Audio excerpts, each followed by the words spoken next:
Sonic Underground Episode 23 Three Hedgehogs and a Baby. Sonia looks through night vision binoculars she apparently has and says all clear. Sonic runs with his siblings in Robotropolis and is spotted by the bounty hunters who have a baby who's used as bait.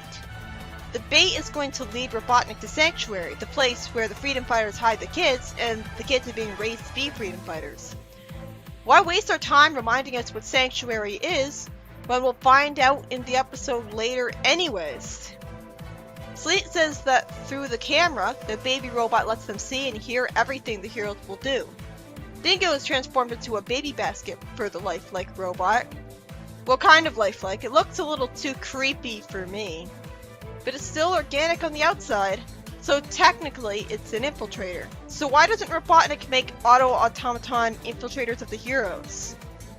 Oh right, because then he'd ruin their trust in each other and he would win. We can't end the series. Sonia and Manic start hacking the computers, with their vast knowledge of computer hacking from their years of experience learning how to program. And Sonic finds plans for a micro-roboticizer. If we saw these plans earlier in Archie, it would have kind of justified the portable roboticizer, because that's a micro-roboticizer. So it can be put in an array that can be shot. It'd still have the no containment for the chemicals to a person problem, though. Some robots try to shoot them, and Sonic runs away to escape. The implication is that the micro-roboticizer will try to sneak up on people, maybe through flying little robots. They find a baby, which cries really realistically compared to the babies in AOSCH. The baby's crying tends to waste our time though when he cries with nothing else happening. At least has something else going on. Sonia feeds it with a bottle, being sweet and motherly, and then Sonic changes his diaper at super fast speed, which you think might hurt it from the friction and the speed at which his hands would touch him. Then a blanket is put over the baby. It's sweet to see this, even though it's not a real baby, because it shows a soft side to the heroes and shows how good they'd be at raising one, which is especially surprising for a ragtag group of teenagers. Dingo grows legs to move to the door so the heroes can be seen and heard. So if they find the basket in a moved place, won't they be suspicious of the moved basket? Or at least think that someone snuck in and moved the basket? Also, how do they have a home, like a house that they're living in? Where is it? Why hasn't Robotnik found it with flying, hovering cameras that I'm sure could scour the entire planet and should have been able to find the Sanctuary? The Sanctuary has the same problem as Knothole. We should have found it already. Sonia decides to check with her society friends and with the underground to see who the parents of the baby would be. Manic is annoyed at the baby crying. Out of complete nowhere, he figures out that he has to burp when he has no experience with babies. The baby laughs cutely with his thumb near his mouth, and Manic says he needs a ride with the tough guy and takes a hoverboard ride with the baby in the back of his basket. This is how you do a baby episode right, AOSCH. The baby is cute, and while he cries annoyingly, he doesn't destroy a bunch of stuff like the beaver babies did. I wonder if the baby has the kind of AI where it can turn good and help the heroes. Does it know it's being used to lure the heroes into a trap? Is there anything it can do against that? Then for no reason, Dingo burps. Then Manic plays a loud drum set near the baby, and it surprisingly appreciates it and starts playing the drums slowly with Manic. All the while, Dingo's having a miserable time. I guess rather than Baby on his own being useful to check his gun, like in AOSTH, Dingo will snap and reveal himself.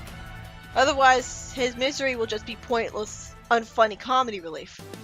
But we can clearly see his face on the basket now. Shouldn't the face be seen at some point? Especially since the face disappears and then reappears.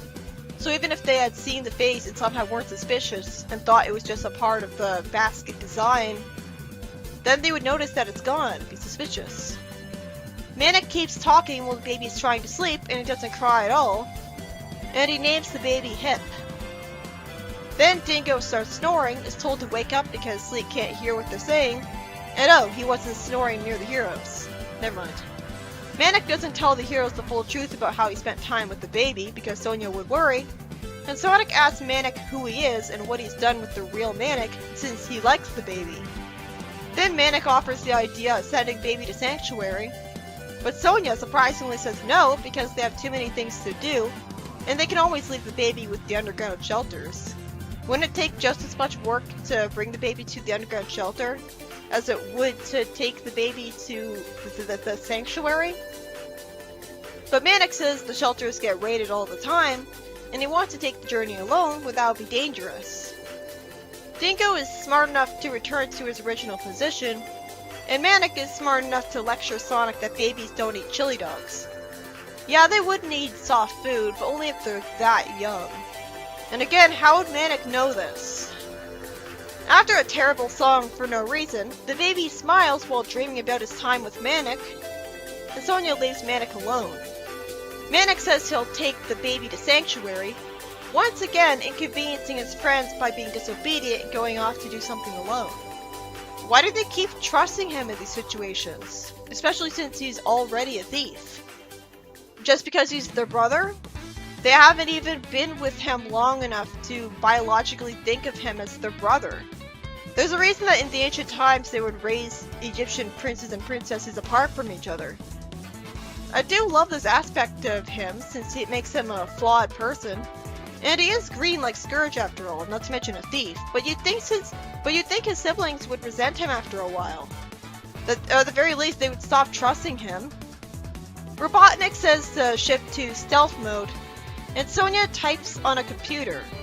That computer tells her there's nothing else to see. There's no insides on the microboticizer. It's a fake. So unfortunately, the microboticizer isn't a genius, competent, threatening idea of Robotnik's, which is really stupid. Although it's more realistic than a portable roboticizer existing. Speaking of really stupid, Robotnik reveals that the baby was fake right to the heroes, instead of continuing to fool them with the baby. But then again, he doesn't really need it anymore because Manic just took the basket to the sanctuary, and that's all Robotnik needs. Sonic and Sonia are trapped in one place because of ankle electricity things, and Robotnik looks forward to destroying the young future freedom fighters. Then the heroes use their medallions, but it turns out those electrical fields will withstand anything. But never mind, Sonic's able to play his guitar just fine, and it creates a power outage because it shoots electricity and breaks windows. The heroes idiotically stop chasing Manic on their hoverboards just for the sake of talking about him. Suddenly, there's a baby in Manic's basket that looks like the one he's expecting to see. So I guess Robotnik had two baby robots. The one Manic was familiar with was always in the place that he expected it to be. That was confusing. The heroes get chased by robots shooting lasers, the baby falls out of the basket that's holding onto Manic tightly. And again, it's not the fall that kills you, it's a sudden stop. So not just the baby, but also Dingo should have died. Oh wait! Dingo's turned into a bird to fly away. That makes sense.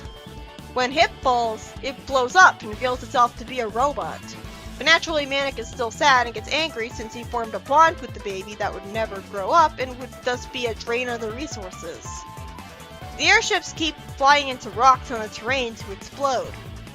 Sonic tells everyone to split up and then meet in the middle. We see explosions behind them as they fly out of a cloud of fog that they couldn't have been able to see their way through.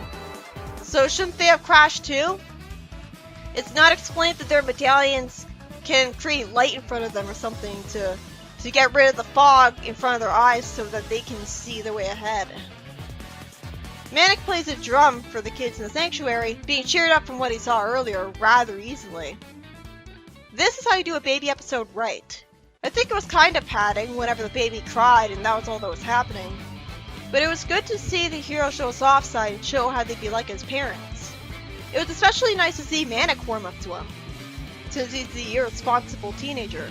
Of course, it's not a real baby and gets destroyed, but the baby would have never grown up and been a drain on the resources, so pragmatically that was for the best, even if it was tragic.